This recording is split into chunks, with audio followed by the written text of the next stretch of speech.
বাড়িতে ডাক্তার নিয়ে এসে এবার নয়নতারা দেবীর মিথ্যে পর্দা ফাঁস করে দিল দাদুর সামনে বাণী। হ্যাঁ বন্ধুরা, এমনটা হতে চলেছে আজকের পর্বে। বিস্তারিত জানতে ভিডিওটিতে লাইক দিয়ে চ্যানেলটিকে সাবস্ক্রাইব করে পুরো ভিডিওটি তোমরা দেখতে থাকো। গল্পের শুরুতে আমরা দেখতে পারবো বাণী আর অনিরুদ্র তানিয়ার কাছে যায়, আর সেখানে গিয়ে তানিয়াকে ধরে কান্নাকাটি করতে থাকে। বাণী আর বলতে লাগলো, মামাম তুমি মাকে ছেড়ে এভাবে চলে যেতে পারলে, কি করে পারলে? তখনই তানিয়া কান্নাকাটি করে আর বলতে লাগলো, আমাকে না আম দিয়ে দিবে বলেছে বোর্ডিং স্কুলে। এই কথাটা বলতে তখন বানি বলতে লাগলো, কে বলেছে? কে বলেছে? তুমি আমার শরীরের একটা অংশ, তোমাকে আমি কোথাও দেবো না। এক মুহূর্ত আমি তোমাকে না দেখে থাকতে পারি না। তখন তানিয়াও কান্নাকাটি করে। তারপরে বলতে লাগলো, মাম্মাম, মাম্মাম এবার আমাদেরকে বাড়ি ফিরে যেতে হবে। অনিরুদ্র তখন বলতে লাগলো, মাম্মাম তুমি বাবার এই জায়গায় থাকো। এই বলে বুকের মধ্যে দেখিয়ে দিয়ে বলতে লাগলো, তোমাকে ছাড়া বাবার তো খুব কষ্ট হবে, বাবা তো মরেই যাবে। তখন তানিয়া কান্না করে তার বাবার মুখটা চেপে ধরে বলতে লাগলো, না বাবা তোমার কিচ্ছু হবে না। তখন বলতে লাগলো, তাহলে তোমার মুখে হাসি নেই কেন? আমি আমার মামামের মুখে যতক্ষণ না পর্যন্ত হাসি দেখতে পাই ততক্ষণ পর্যন্ত কিন্তু বাড়ি ফিরে যাব না। তানিয়া তখন হাসতে থাকে আর এদিকে বানিয়ে দুষ্টুমি করতে থাকে। তারপরে বলতে লাগলো, আমরা তিনজনে হলাম একটা পরিবার। একটা পরিবার থেকে কেউ হারিয়ে গেলে কেউ আমরা ভালো থাকতে পারবো না। তাই তিনজনে একসাথে থাকবো আজ থেকে, কেউ কোথাও আলাদা হয়ে যাব না। তানিয়া তখন বলতে লাগলো, মা আ তাহলে কেন আমাকে ভালো দিত এখন এইভাবে বকা দেয়? আগে তো সে কিছুতেই আমাকে বকা দিত না। তখন মানে এ কথা শুনে বলতে লাগলো, না মা, তোমার এটা ভুল ধারণা। তুমি একদম বড্ড বোকা। তুমি বুঝতে পারছো না। সবাই তোমাকে ভালোবাসে। তুমি যে এখন বাড়িতে এনে সেইজন্য সবাই কিন্তু খুব কান্নাকাটি করছে। বুঝতে পারছো? চলো তাহলে আমরা বাড়ি ফিরে যাই। এরপরে তানিয়াকে নিয়েও বাড়ি ফিরে চলে আসে অনিরুদ্র আর বাণী। পরের দিন সকালবেলায় তানিয়াকে নিয়ে যখন অনিরুদ্র স্কুলে যাবে তখনই তানিয়া বলতে লাগলো, ও বাবা বলেছে আমরা তিনজন একটা পরিবারের অংশ, তাই আমরা সবাই একসাথে থাকবো, কেউ কাউকে ছেড়ে কোনো দিন যাবো না। আর তখনই দেখতে পায় নয়নতারা দেবীকে। নয়নতারা দেবীকে দেখার সাথে সাথে বাণী তো চমকে যায়। নয়নতারা দেবী তখন বলতে লাগলো, গুড মর্নিং। তখন অনিরুদ্র আর বাণী মিলে বলতে লাগলো, আপনি ঠাম্মি আপনি এখানে?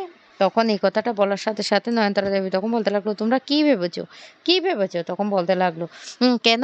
আপনি এখানে কি করছেন? আপনার তো নিয়ম মতো এখন জেলে থাকা দরকার। তখনই দাদু সেখানে চলে আসে আর এসে বলতে লাগলো, ও নয়ন যদি এখন জেলে থাকতো তাহলে তোমরা সব থেকে বেশি খুশি হতে। অনেক তো চক্রান্ত করেছো। চক্রান্ত করে আমার নয়নকে ফাঁসানোর চেষ্টা করেছো। এখন বুঝতে পারছি আমার নয়ন যে কোনো অন্যায় করেনি, আমার নয়ন যে নির্দোষ। এই কথাটা বলার সাথে সাথে অনিরুদ্র তখন বলতে লাগলো, দাদু, দাদু তুমি ঠিক কি বলছো? তোমাকে আবার বোকা বানানোর চেষ্টা করছে, তুমি বুঝতে পারছো না? তখনই দাদু বলতে লাগলো, চুপ করো তোমরা। তোমরা অনেক কিন্তু শয়তানি করেছো, অনেক চক্রান্ত করেছো, কিন্তু সব চক্রান্ত না এবার আমরা বুঝতে পেরে গেছি। এবার বাণী আর অনিরুদ্র তোমাদেরকে না আমি আর ছেড়ে কথা বলবো না। তোমরা কেন এই চক্রান্তটা করে আমার নয়নকে ফাঁসিয়েছো? তখনই অনিরুদ্র বলতে লাগলো, কি বলছো দাদু? আমি তো কিছু বুঝতে পারছি না। ঠিক কি হয়েছে তুমি বলো? তখন দাদু বলতে লাগলো, আমি যদি প্রেসক্রিপশনটা না পেতাম তাহলে তাহলে তো আমি বুঝতে পারতাম না যে নয়নের আজকে ২ মাস পর্যন্ত একটা হার্টের অসুখ আছে। তারপরে দাদু বলতে লাগলো, দাদু যখন চশমা আনার জন্য ঘরের ড্রয়ারে টা খোলে তখনই সে প্রেসক্রিপশনটা দেখতে পায়। আর সেটা দেখে সে জানতে পারে যে আজকে ২ মাস পর্যন্ত নয়নের হার্টের অসুখ আছে। সে রীতিমতো ওষুধ খায়। তারপরে দাদু উম এটা নিয়ে পুলিশ স্টেশন যায় আর সেখান থেকে নয়নকে ছাড়িয়ে নিয়ে আসে। আর এদিকে নয়ন মনে মনে বলতে থাকে, তোমরা কি ভেবেছো? তোমরা আমার কাছে না শিশু, কাঁচা খেলোয়াড়। আমি হলাম পাকা খেলোয়াড়। তোমরা আন্দাজও করতে পারবে না। কারণ মৌলিকে দিয়ে আগেভাগেই ড্রয়ারের মধ্যে সেই প্রেসক্রিপশনটা ঢুকিয়ে রেখেছিল ও নয়নতারা দেবী। কিন্তু সেটা কেউ জানতো না। তারপরে নয়ন বলতে লাগলো, এই ওগো শুনছো? দেখতে পাচ্ছ ওরা আমাকে কিভাবে মিথ্যে ভুলভাল কথা বলছে? বানি তখন বলতে লাগলো, দাদু তুমি বুঝতে পারছো না। ওইদিন মায়ের ওষুধটাই হারিয়ে গিয়েছে। নয়নতারা দেবী তখন বলতে লাগলো, ও হ্যাঁ, হারিয়ে যেতে পারে। এরকম তো অনেক কিছু হারিয়ে যায়। ওগো শুনছো? তোমার চশমাটা কতবার হারিয়ে গিয়েছে। এই তো আমার মৌলি দিদিভাইয়ের লিপস্টিকটা খুঁজে পাওয়া যাচ্ছে না। এরকম আরো কত জিনিস হারিয়ে যায়। তাই বলে কি সেটা আমি নিয়েছি? হ্যাঁ, হ্যাঁ, যেটা হয়েছে তানিয়ার সাথে তার জন্য আমি খুব দুঃখিত। কিন্তু এটা কে করেছে আমি কি করে জানবো? দেখতে দেখতে পাচ্ছ আমি না এ বাড়িতে আর এক মুহূর্ত থাকবো না। আমি এ বাড়ি থেকে চলে যাবো। কারণ ওরা মিথ্যে বলে আমাকে আবার জেলে পাঠানোর ব্যবস্থা করবে। তখনই দাদু বলে উঠে, নয়ন তুমি কোত্থাও যাবে না, কোত্থাও যাবে না। বানি তখন বলতে লাগলো, ঠাম্মি, ঠাম্মি আর কত মিথ্যে নাটক করবে? কত মিথ্যে নাটক করবে?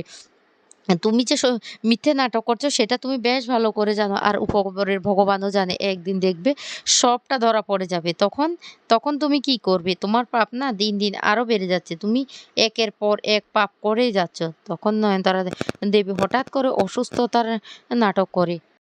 আর নয়নতারা দেবীকে এইভাবে পড়ে যেতে দেখে সবাই ভয় পেয়ে যায়। পিনাকি তখন তাড়াতাড়ি কাছে ছুটে যায় আর বলতে লাগলো, ছোটো মা তোমার কি হয়েছে? কিন্তু ছোটো মা কিছু বলতে পারে না। তখনই জল নিয়ে আসার কথা বলে। আর জল নিয়ে আসলে নয়ন সে জলের গ্লাসটা পর্যন্ত ধরতে পারে না। আর তখন মৌলি ছুটে এসে একটা ওষুধ খাইয়ে দেয় আর বলতে লাগলো, ও ঠাম্মি ঠাম্মি নাও তোমার ওষুধটা। বানি তখন বলতে লাগলো, একটা মানুষ এতটা অসুস্থ আমরা বাড়ির কেউ জানি না, এমনকি দাদুও জানে না। এটা না আমার ঠিক হজম হচ্ছে না। তখন এই কথা শোনার সাথে, সাথে দাদু বলতে লাগলো, "বানি এখনো তোমাদের এর বিশ্বাস হচ্ছে না? একটা মানুষ এতটা অসুস্থ?" "হ্যাঁ, আমাকে নয়ন কেন জানায়নি জানো? কারণ বাড়িতে একটার পর একটা এইভাবে ঘটনা ঘটছে সেজন্য নয়ন আমাকে সবটা বলেছে। তাই সে কাউকে কিছু বলেনি। আজকে দীর্ঘ ২ মাস পর্যন্ত সে এইভাবে একটা হার্টের অসুখে ভুগছে। আর সেইজন্য অ সে কন্টিনিউ ওষুধ খাচ্ছে।" এই কথা বলাতে বানির সন্দেহ আরো বেড়ে যায়। বানি তখন বলতে লাগলো, "ডাক্তার যদি নিয়ে আসি তাহলেই সত্যিটা বেরিয়ে যাবে।" তখন দাদু বলতে লাগলো, তার মানে তোমরা আমার মুখের কথাটাও বিশ্বাস করছো না? তোমরা এখনো ওকে সন্দেহ করছো? ছি বানি ছি! তোমরা এতটা নিচে নামতে পারলে, তোমাদের মনটা এতটা নিচু হয়ে গেল?" অনুরুদ্র তখন বলতে লাগলো, "দাদু তোমার মতো এতটা উদার মনের মানুষ আমরা নই। ঠাম্মি যে কি জিনিস সেটা তুমি এখনো বুঝতে পারোনি। আর ঠাম্মি কি, কি করতে পারে সেটাও তুমি জানো না।" তখন দাদু রেগে যায়। আর রেগে গিয়ে বলতে লাগলো, "অনিরুদ্র আমি তোমাকে বেশ ভালো জানতাম। কিন্তু বাণীর সাথে, সাথে তুমিও যে এইভাবে এতটা পাল্টে যাবে আমি না সেটা বুঝতে পারিনি।" তখন আ বাণী বলতে লাগলো, "মিস্টার চ্যাটার্জি একবার ডাক্তারকে ফোন করুন তো। তাহলে সবটা সবার সামনে ক্লিয়ার হয়ে যাবে।" তখন দাদু বলতে লাগলো, "ডাক্তারকে ফোন করতে হবে না। আমি ডাক্তারের কাছে গিয়ে সবটা জেনে এসেছি। ডাক্তার সত্যি কথাই বলেছে। এটা নয়নেরই ওষুধ।" কিন্তু বাণী সেটা কিছুতেই বিশ্বাস করে না। বাণী তখন লাগলো, "ঠিক আছে। আমি ফোন করছি ডাক্তারকে।" তখন অনিরুদ্র ডাক্তারকে ফোন করে। এরপরে ডাক্তার বাড়িতে নিয়ে আসলে তখন নয়নতারা দেবী খুব ভয় পেয়ে যায়। এদিকে ডাক্তারবাবু প্রেসক্রিপশনটা দেখে বলতে লাগলো, "হ্যাঁ, উনার যে নার্ভের সমস্যা আছে সেটা আমি স্পষ্ট দেখতে পাচ্ছি। আর এই ওষুধগুলো কিন্তু নার্ভের। কিন্তু আমি উনাকে একবার চেকআপ করতে চাই।" এই কথা বলার সাথে, সাথে নয়নতারা দেবী তখন বলতে লাগলো, "না, আমি আমি তোমার কাছে কেন চেকআপ করতে যাব? আমার ডাক্তার আছে। আমি তার কাছে চেকআপ করব। কিন্তু কিছুতেই চেকআপ করতে চায় না।" তখন দাদু বলতে লাগলো, "কি ব্যাপার নয়ন? তুমি এতটা ভয় পাচ্ছ কেন? ডাক্তার শুধু চেকআপ করবে। তাহাতে তোমার এত সমস্যা কিসের? উম একদম চুপ করে বসো তো, আমি চেকআপটা করি।" এইদিকে মৌলি তখন বলতে লাগলো, "সর্বনাশ! গ্র্যান্ড ঠাম্মি তো এবার ধরা পড়ে যাবে। এবার কি হবে?